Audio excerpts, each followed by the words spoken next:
Thank you for logging into the podcast. Again, I'm Sean Waller, your host, your gracious host. Strictly Free Game is the name of the podcast. I have my girl here, Paulette, who I met on the gram. Then we met in purpose, met in person last week. Gave a big hug. I felt like I knew her forever. Yes. But she's the plug, the permit plug. Miss Paulette, how do you say your last name? Ahmad. Paulette Ahmad. Can you introduce yourself? Yes, absolutely. Hello, you guys. I am Paulette Ahmad, aka the Permit Plug, from Philly and other surrounding cities as well, but it's originally from Philadelphia. And that's pretty much where I got my start. I got the bug to be a permit expediter, and that's all I need in that space. And I kind of took and ran with it. And you ran with it? How long have you, what exactly is an expediter for those who don't know what an expediter is? A permit expediter is basically, the way I like to, it's a liaison. That's a person that's the liaison between either the building department or the municipality and the contractor, developer, investor. Okay. So a lot of times the building, like the material, the permits and those kind of things, it's hard to understand, hard to decipher exactly what you need, when you need it, time constraints, if you're getting the right permit, not the right permit, if you need plans, don't need plans, what you can get away with, not get away with, what application to pull. We are that person that's in the middle that kind of know exactly what to get for you to be able to get that job done efficiently that way, so you don't have to waste any of your time. So you are the plug of all plugs, basically. How long have you been in the game? Okay, so I kind of fell into this career. I've been a licensed real estate agent since 2008 until 2019. 2018, I met with a developer, which is also from New York. And after working and flipping properties and renting properties with him from about 2018 to 2020, he needed something called a permit expediter. But during that time, I got my contractor's license, and I worked as a construction project manager for him as well because he was busy traveling. So with all that experience, I said, okay, well, I could do that too. To me, it was like a hustle. Like, I'm going to get some more money if I help him with this. I never forget, he offered me $150. And when I think about it, I'm like, oh, he was so wrong. Because he knew I didn't know what it was, right? So it did require me to not take an exam, but I did have to get a FBI background clearance and that kind of thing. I went down to my municipality, applied for the license, did the FBI clearance. It was no exam. Got the license, received the license within 2 weeks. And I was off to the races fairly quickly. That was like the best and the worst thing that he could have ever did. Probably worse for him, best for me. Okay. Because I left him because of that. I said, well, wait a minute. So you telling me there are people that actually help people with this paperwork. There are people. So, I mean, me being me, I decided to go ahead and take a job with the company that was a permit expediting company. I was getting paid like $800 to $1,200 a week. And I thought, wait a minute, if I'm getting paid as a permit runner to just run the permits and drop it off, I didn't do any of the work. I just had to run and drop it off and pick it up. How much I can imagine how much they were making, right? So when I started asking too many questions, they were like, yeah, well, we need to talk. They didn't want me to talk to any of their contractors or their architect or their engineers or the project managers. I'm like, but I'm trying to get to the bottom so I can get it done so I can get back. You get tired of keep going back and forth, and if I keep passing the ball, I'm not learning. And that was it. I wasn't learning. So I just quit cold turkey with them after about 3 weeks. And I literally did it 100% scared. I started my company, Philly Permit Expediters, right when the pandemic hit in 2020? 2020, yeah. 2020. I started it the same day that the city hit. The only thing that saved me is because I've always believed in building relationships. So by the time it shut down and they went virtual, that's how I learned. That's where I made my first 6 figures. While we were locked down, I was making the money. And a lot of the people I knew behind the scenes, because they're now virtual, they used to be at the desk. Yeah. Yeah. And I was supposed to have a partnership. I was begging the contractor to partner with me. I said, dude, listen, this business is I'm going to do all the work. I was going to do this business. And I'm telling you, because I really thought I needed more help with construction. I was terrified. I was going to ask you about that part too. I was terrified. So I did construction based on how kind of like New York standards is, and I did it based on the way, if you're familiar with hard money. So even till this day, when I teach my contractors, I teach them how to do construction at phase level. It's just easy to control your money, easy to control the person completing the job, and then paying them afterwards. And I always say do that first. So, and then project management is a pain in the butt. You already know what that's like. I mean, as a contractor, you are still a project manager, believe it or not, you know. But for the most part, that's where I kind of learned how to do hard money draw schedules, working with my New York investor. Okay. I learned how to, I had to drive the trucks and leave them your ID when you rent equipment from the depot and the Lowe's. You know, I had to order material and stuff that we needed, like fixtures and things, off of Amazon. So when you're a project manager and you're in the construction project, you find out all these different places you can go to in order to get things for your project. Yeah. Right? All right, so hold on. We gotta bring that back. So now you're running the gun and you're doing a little bit of everything. I'm renting his properties. I'm still selling property. I sold him about 12 properties, renting properties, selling How long did it properties. take for them to take you serious as being the plug, right? Because you're a female expediter, minority expediter at that. Let's talk about the beginning phases of it. How was those steps when you first started everything? Was a lot of pushback? Did you? I first started, I was a realtor. So, you know, I came dressed. I would come dressed to the city. See, I got sneaks on now, right? I would come dressed because, I mean, as a realtor, I'm like, respect me, I'm a realtor, you know, whatever. That didn't mean anything. Really quick, I wound up putting one of them grandma pulleys with the plans and all that, and I started dressing comfortable because it was like a standing room only, and you had to run, you know, so I had to take my steps and go ahead and get that done. There was I had nobody to go to. Other expediters where I was at did not speak with each other. They did not really speak to each other.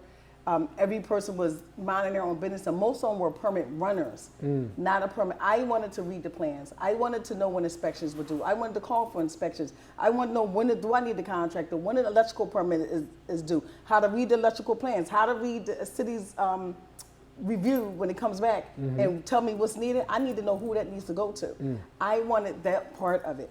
And as a permit runner, I wasn't taught that. So an average permit runner you would see won't know these things because they just don't, because they don't teach us how to read plans. There's no school for us. You know what I mean? I know what you mean, yeah. There's no school for us. So I literally had to learn through trial and error, 100% through trial and error. I became friends with architects and engineers, and I just started learning the ropes, and they said, oh no, fix this, do that. And then after a while, I caught on. I liked it so much because I was a little hustler. I had a commercial cleaning company and everything, right? You know, you have all these different things, not really making just enough. All these things going on. I have these accolades, right? But still struggling. He's only paying me $300 a week. You know, like it was crazy. But I would say about 30 days after receiving my license, I quit everything. I put my real estate license in escrow. You went all in. I put it all in. I put the real estate license in escrow. I found out with the city of Philadelphia exactly who the major players was, who I need to be extra nice to, who I need to be on point with. I always came with my paperwork together. I always had the questions written down for something I needed to understand. And I pretty much kind of went from there, but then I knew no one else. We thought that a permit expediter was privy to people who has money. Yes. Like privy to people who got money or big time developers. How can we afford an expediter, you know? You get a stop work order, you're devastated because no one want to deal with any municipality At all. anywhere because you don't know what kind of day they're having. Yeah. You know what I mean? And they're going to take it out on you. They don't care if you're a millionaire, billionaire. They don't care. Even people that work for the city hate going to the city to even get work done themselves. You know what I mean? So once I built those relationships, I respected those relationships. And we it just kept going and growing. And then all of a sudden, I don't know how to tell you, but I quit working as a realtor. I put that in escrow. My cleaning contract, I gave it up. I gave up the cleaning contract. I stopped managing his properties. I stopped selling him properties. I stopped going to the depot. I stopped doing all of that. Didn't even realize what I was learning from him was going to be something that helped me. At that time, doing the different construction and turning his buildings into, I didn't know that was going to be something. You was learning on the job, right? You know, so I learned on the job. Yeah. So when he told me to get my license, I actually never even pulled a permit for him. How about that? You never He pulled a told permit? me to go he told me to go and do the permit thing to get my license, but I never even wound up pulling a permit for him because I quit because I thought he was a horrible person. So in one retrospect, I worked with him for a few years and was like, oh God, this is just horrible. You know, I need to get out of this, right? But at the same time, it's like being groomed at the same time and didn't even realize it. You know what I mean? Yeah. I quit doing everything, and I said, I'm going to throw, I put both feet down. I put both feet down. I said, my people need to be aware of this. They need to know that it's people like us that can actually do this. And we're trademarked now. We just became trademark in January this year. Now, you told me when we met at the event last week, you said the people named you the plug, right? Yes. So like the company is called Philly Permit Expeditors. The Philly Permit Expeditors is our name. The Permit Plug is, I used to be like, who's the plug? They'd be like, oh no, she the plug. Like I would hear conversations. No, the girl, yo, she the plug. Yo, she the plug, she the plug. And then I just kind of adopted that name. And then I said, yeah, you're right, I'm the plug. The Permit Plug.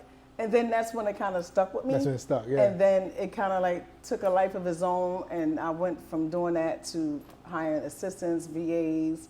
Then with the T-shirt line, like this is one of our T-shirt lines. I'm gonna get a shirt, so I gotta get a shirt. You know, shirt is fire. The T-shirt line again. Yo, you got anything I can buy?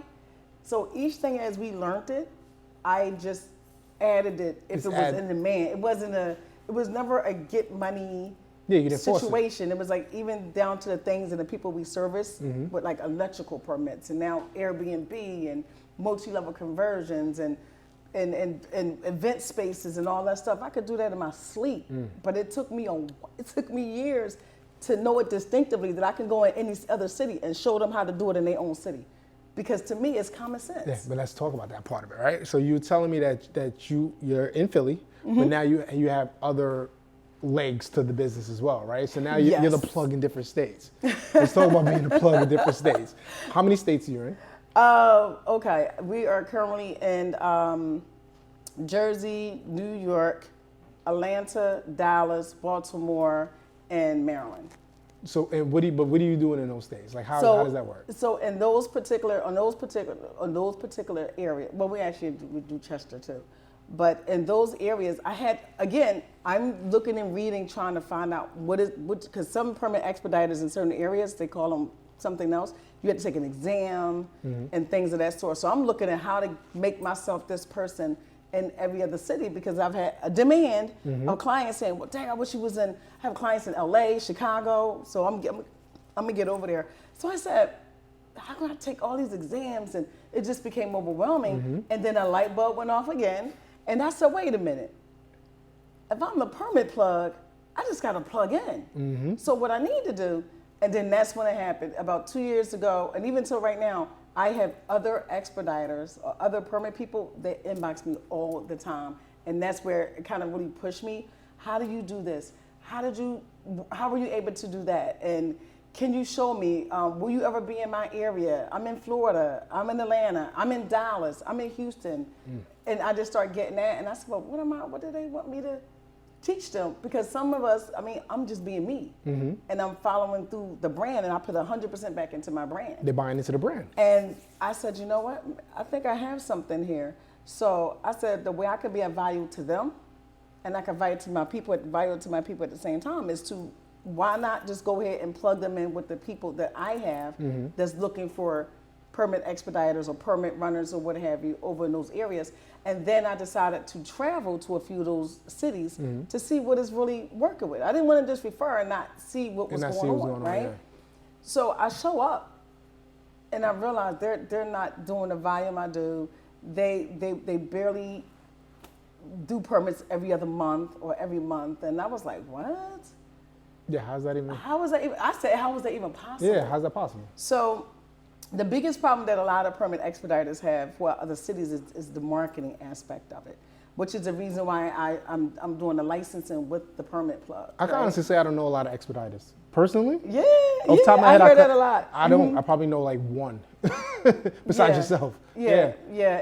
It's a lot of work to be an expediter, but expeditors can specialize. I always tell them it's best to specialize in areas because it's real estate, so it's broad. You could be in do everything but new construction only, and be an expediter in new construction. You could be an expediter just rental and leasing and Airbnb. You could be an expediter just nothing but zoning appeals and variances. You could be an expediter with just multi-level conversions, or just do nothing but businesses, or do nothing but restaurants. So they don't realize how, and this is an at-home business. I have a brick and mortar for the last 3 years, but I was first in business for the first 3 years. working from home. I didn't have to do it that way, but it's a wide open field. Expediters here in New York are freaking millionaires. Are they? Yes, but a lot of them aren't us, honey. I was about to They're say. not us. Nah, definitely not. They're not, but it's a big business. It's a big business being a permit expediter. If someone was starting out, do you think it make more sense to be like a specialty, like you were saying, to start I think to it makes narrow more it down? sense to be a specialty because, again, it's like chasing money. Mm-hmm. So you pick a field, because when you deal with the building department and you're talking about a 4-unit building, I mean, you're in New York, it's a lot of multi-family unit buildings. You want to specialize in zoning and you want to specialize in like apartment commercial. So I would concentrate my focus on just doing zoning, making sure the building is zoned correctly for what you're trying to do first, and that it doesn't have any violations. And then I would concentrate on, now, does it need sprinklers? Is the sprinklers already there? So I would concentrate on that, which is that building part, because that's the where you can make a lot of money at. You master zoning, you master everything. I do zoning in every city I go in. All I need to know is the zoning. What you trying to do? You tell me what you trying to do. I'm gonna be like, okay, I'll be right back. So I'm gonna find out what zoning matches what my client needs in that particular area. And then after that, now I know but I know the steps, because the steps don't change no matter where you go. So once I find a building that you want to rent or you want to buy to do that thing, that restaurant or that salon suite or hotel you want to do, then the next thing you're gonna need is a CO. There's a CO for it, yeah. You're gonna need a CO, but I already know that. And I want to touch back on something that you said a little earlier. You said a lot of people don't realize that they need an expedite, especially when they're going through the process. Unless they get shut down by the department and all that. Exactly. One, contractors, they just want to get in and out, so they try not to get those permits. But most of them don't know how to pull permits. I know that. I noticed that over the don't. years. Yeah. Yeah. So I need you to give them some game. And they pay you. They take your money and for permits, but most of the time they don't pull them. They don't even pull the permit. But that's because they really don't know which ones to pull. You understand? There's certain questions we ask that jogs my memory to know what permits to pull. If you pull the wrong permit, when that inspectors show up, they'll tell you got the wrong permit and then stop working. They put a whole stop work order on Put a whole stop work on you, period. It's even a way to find out if the contractor is even licensed. People don't even look at contractors' work anymore. And I do believe that if a contractor is readily available for you to hire him, do not hire him. Someone told me that a long time ago. They said, if you can walk in Home Depot and see a contractor in Home Depot at 2 o'clock in the afternoon, don't hire that contractor. Do not hire that contractor. Be wary of contractors that are like, oh, no, don't worry about it. Don't worry about it. I got that. Oh, no, don't worry about it. Don't worry about it. I don't like those. So I get kind of controlling when it comes to the contractors on phases. No. Because I know it's a roughing phase. I know it's a clean out, cut off my electricals and all that, my mechanic, whatever. Clean out, I know it's the roughing. After the roughing is the framing. After the framing is the installation. I know the phases. If you know the phases, they can't get over. They just cannot get over it. So when you get to that phase, listen, you will get paid when the phase is done, when it can be properly inspected. Now I'm going to pay you, but I would give them like a 2/3 or something like that up front to start the initial job. I would always probably more likely purchase my own materials or go have them call when they're at the depot or wherever you get the building department, wherever you get your materials from. And I would do it that way because they will get over on you if you do not know. I'm trying to tell you. That's a fact. And I also tell my clients to make sure that you become your own contractor. And whether you become your own contractor or you make one of your adult children a contractor, always control your project. So if you a contractor or more like a GC? Contractor, that is the same that thing. Is GC, contractor same thing, yeah. And a general contractor, GC is the same thing. Yeah. You could control your project better. So who cares if you in somewhere else and you control that project, right? So if you want to kick them off the project, you're like, yo, dude, get off. Not just because you're the owner, because your name is on those permits. Yeah. So it's nothing that they can do at all because they can't put a lien really against you or anything like that, And I always also say have a contract. Nothing means nothing if it's not in writing. And if they don't want to give anything in writing, then you can forget it. Some of my clients in Philly fine their contractors. Like he'll fine the contractor. They fine the contractor? He will fine, yes. He will give a penalty fine, $100 a day or whatever if he wasn't done in time. If you ever heard of a thing called always be hiring? I've never heard that, no. You always, well, as in as a business, like we always hiring and have people in the pipeline. Always, yeah. You know what I'm saying? I get what you're saying. So it's kind of the same thing with the contractors. The way I like to do with the contractors is I only hire what I need. So if I won't hire a contractor for him to hire his crew. I'm only gonna, if I need an electrician, I'm gonna hire an electrician. If I need a plumber, I'm gonna hire a plumber. I like that. If I need an HVAC, I'm gonna hire that person. You're not gonna hire the contractor to say he can do everything. I'm not gonna do that because, no, don't get me wrong. I understand that he put a little fluff on each individual trade. I get that. I get that. But honestly, contractor, I don't even need you right now. I don't need the contractor in the beginning. All I need is all my mechanics. Yeah. That's it. As long as all my mechanics is good, the contractor don't come into the carpentry and after the rock has been up. Then now the contractor comes in and do his job. The problem is people don't know the phases. Yeah. I'm telling you. They make you think things take so long, you know, and not to say that they can't take long, you That's know. because a lot of these contractors drag their feet too. But if it was a system in place where you could find them, like if people were doing more of that. You would find them, yeah, that would be crazy. That's a game changer. That's definitely a game changer. But you also got to pay your contractor too. If you say you're going to pay them, you pay them. If the day you're going to pay them, you pay them. The method you're going to pay them, you pay them. Yeah. You got to get a respect with the contractor. You get that respect with the contractor, you're good to go. And you visit your projects. They don't know when you're going to pull Just up, pop when you're up. going to show up. Yeah. You know, they want to go ahead and get your project done and out the way. And if you do hire a contractor, make sure there are no more than 2 projects at a time. So say you're one of the projects that's new, you don't want them to be working on more than 2. Yeah, because you don't want them to leave one spot to go to the next spot. Yeah, they're going to do that. But you want to, you know, you at least want to know about it if you can. Okay. You know what I mean? And that's just me finding out through trial and error, you know, knowing I'm pulling guys off of here because I needed them to go over on this street over here. One pulling you over here because over here. Matter of fact, now I have them multitasking and now they're dealing with the rentals, leak issues and stuff like that too. Well, that's another way that you keep them busy. If you're keeping them busy, they're more likely to stay with you, one, and not be searching for job to job to job, because that's what a lot of them do if they're not busy. Well, a lot of investors, they're really good experienced investors. They not only shop for new properties to purchase, they shop for the next one while their other one is going on, just so they can keep their people working. Yeah.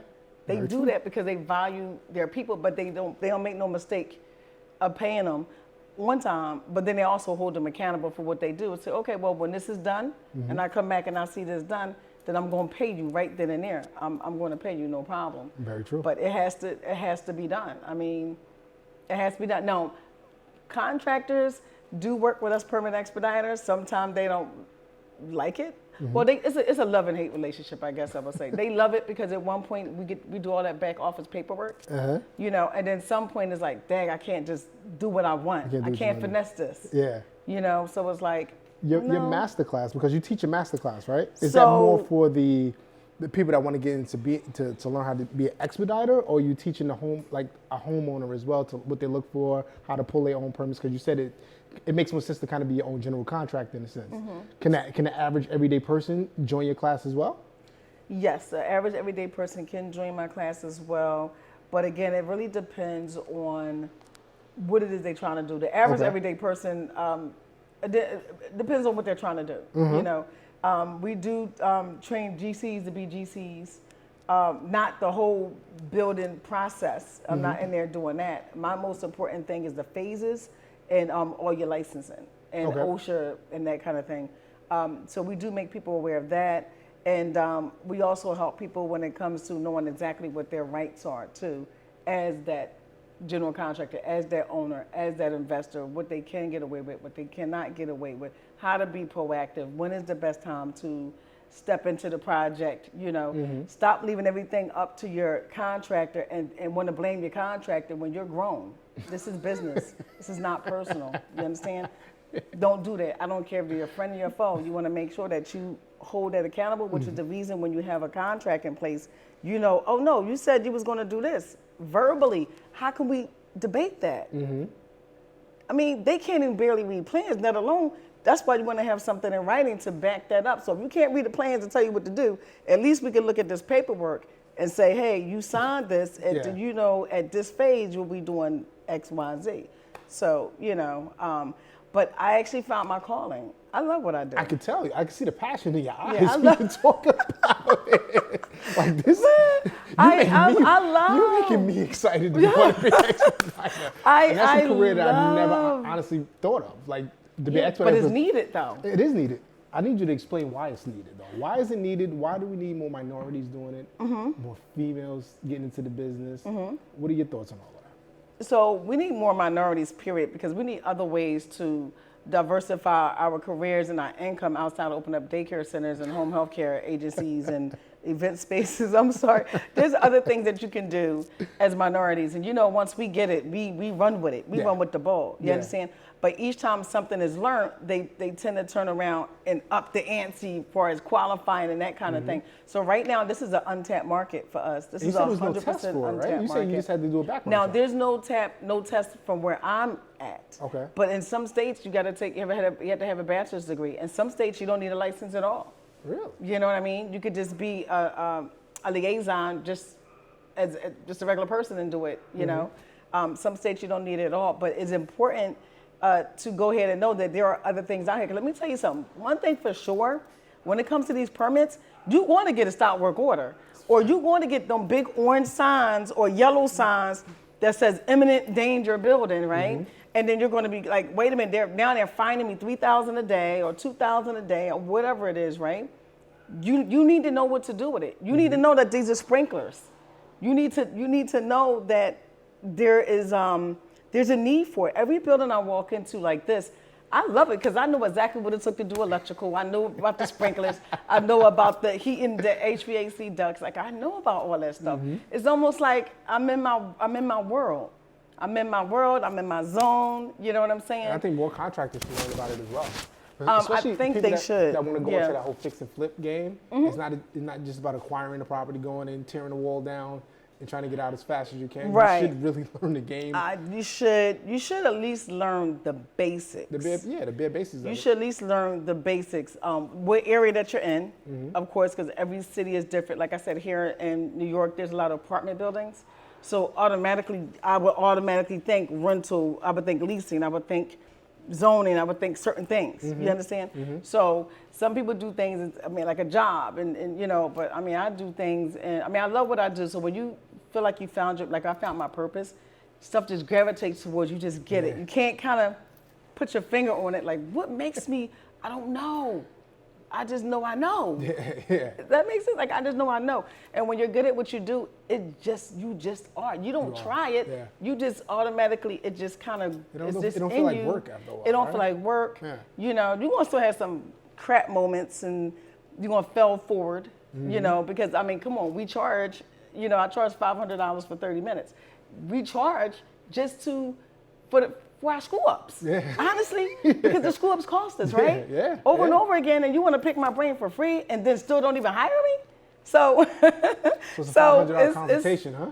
Yeah, listen, it's $500 for a consultation for 30 minutes. I can do it in 10, but it's not my fault. I can do it in a sooner period of time because it's experience, right? It took a long time. So generally people, but I credit it towards my client services though. Okay. So if the service is $1,000 and you pay $5, I credit the $5 back. No one does that for no consultation fees, okay? So what I like to do is a lot of times my clients come to me ahead of time, and what they do is they say, hey, Paulette, I'm looking to buy this type of building. Okay. Right? And I tell them exactly what permits they need to pull. If they need to do zone, I ask them, what do you want to do with that space? Are we fixing the basement? Are we doing an addition? Are we doing, are we making a multi-level? Are we digging the basement down? Are we putting the roof on? Are we doing a rooftop deck? But then we do new constructions, and we also do UV stations as well. So electrical UV stations. So it depends on where you are. So if you're in Atlanta, I got permit expediters that do gas stations. And you need a permit for a whole roof.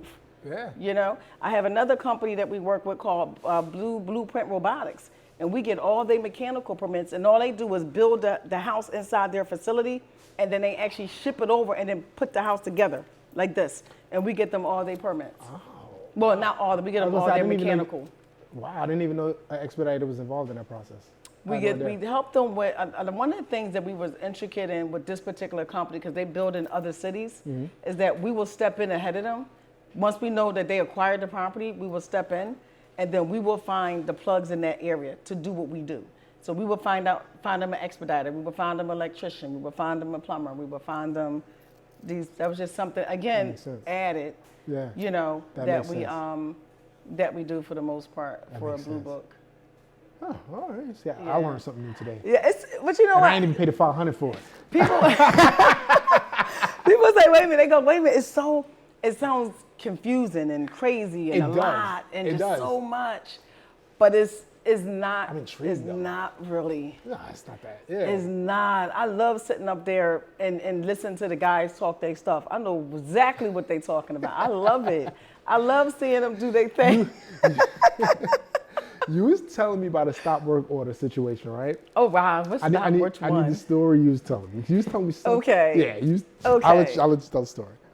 Okay, so I did have one particular stop work order, fairly recently, where a client came back and found out a woman that was in his house, wound up it was the neighbor that climbed through the window into his property just so she can get pictures and then send it to the municipality just so they can get shut down. Just so they can shut down the work. Got shut down. I mean, they got shut down, but I got them open the next day. I mean, as soon as he told me what it was, my first thing is, let me see what the violation is. As soon as I saw the violation, I put the right violation in place in order to handle it. My next thing was I want to know who the inspector is, as always. Oh yeah, I always want to know I know the inspector. I always want to know who the inspector is. You know, the other crazy situation is when I had one of the inspectors actually knew that there was some construction going on illegal in the property, so he actually took his drone and fell to the back of the property and took the pictures from the back. Because you cover up the front. You always cover up the front. Cover up the front, take the trash out the back. and he did that. I was renovating my house. Exactly. So you don't realize that you don't have to let them in your building. A lot of people don't realize that. Yeah. You don't have to let them in your building. You don't, because they cannot put a stop work on something they do not have evidence of. So they have to physically have photos of your project in order for them to stop work you.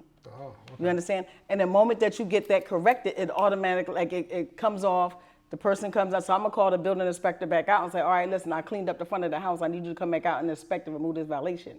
You know? So it's like, if you don't know your rights, you don't have no rights, right? They're not going to tell you what you can do to get it off right away, you know? So, but it's like anything. You don't let the person in your building, you don't have to. You know. Oh, another thing, a lot of building inspectors don't have to be part of your district to do a stop work order. So say this building inspector is in another district. If he's driving past your district or he's responding to a person working without permits, he could just write the violation. Really? You know, yeah, he don't have to be in your area. He don't have to be in your area. No, he don't have to be in your area. So it's a big thing. Now New York, you guys are tough. Like they don't play too much out here. And Philly had their moments, but you guys fines make a person. Woo, your fines is vicious. That's why most you do contractors something without permits, you a fool. That's okay. How they try to get in and out as fast as So they can. you a fool in Philly, and here they charge like $2,000, $3,000. In Philly they charge a little $300 a day. $500. Once in a while, you get a couple $1,000 fine or something like that. You could go down in one day, or say they're gonna tear your building down. You can go down the same day or the next day or the day before, and then just put in the application. Then they'll stop it. That's wild. You know, so Philly has their own stuff, but it's a lot more lenient. You know, where in New York, man, y'all gotta have even down to your OSHA. You got to have your OSHA 30, you got to have your OSHA 40, then you got to have something, you got to have signatures, and them little card things, when you put up the gates to cover the building, you got to be wood, and then a gate, and then you have to have it exposed. New York just want their money. So New York just want to get in your pockets. They just want to run a check. I'm coming to Philly. We're going to do a part 2 of this, because I want to come to Philly and go to one of your spots with you, one of your work spots with you. Really? You're going to check out the podcast too, right? Yeah, I'm coming. We checking everything. Forget about my behind the permits. I need you to let them know how they can get in contact with you. How can they sign for the masterclass that you have? All that good stuff. So the masterclass I actually have coming up is on October the 28th of this month right here, you guys. It's a masterclass to learn how to become a GC, well, not completely, but just, all the phases, the most important parts that you need to learn, okay? That's the most important from your licensing. It includes your OSHA 30 certification. It also includes everything, your insurance person. When we license our GCs, we bring all the people in with us. Yeah, so the notary is there, the insurance person is there. Everybody that you need in order to complete that application is there, and we get it done within 24 to 48 hours. Sometimes 3 days, depending. We even bring the person, like I said, has insurance and those kind of things as well. In Philly, you do not have to take a contractor's exam in order. You could be 18 years old or older in the city of Philadelphia, and you could be a GC. You could be a GC. You could be a GC. Is that why everybody's flocking to Philly? You gotta be. You don't have. I'm telling you, you don't have to. Listen, background checks. They don't do it now. As an expediter, they do a criminal FBI clearance for us, right? But as a GC, they don't do a clearance at all for anything. Oh, we definitely for anything. You could listen, DUIs, whatever. Just got finished getting locked up out of jail. You could be a GC. You can definitely be a GC. But yeah, so I have that class coming up October 28th at my office, at my Permit Plug office. Mm-hmm. It's going to be at my Permit Plug called Behind the Permits studio. So definitely, guys. I'm on IG under Philly Permit Expediters on IG, but you guys can also look me up and check out some of my podcast episodes on Behind the Permits. Behind the Permits is crazy. Like, it's crazy. Wait till the next stuff start airing next month. It's crazy. You're going to laugh because it's the real behind the real. Yeah. Like, don't nobody have an ugly house and then all of a sudden it's nice and you popping your collar.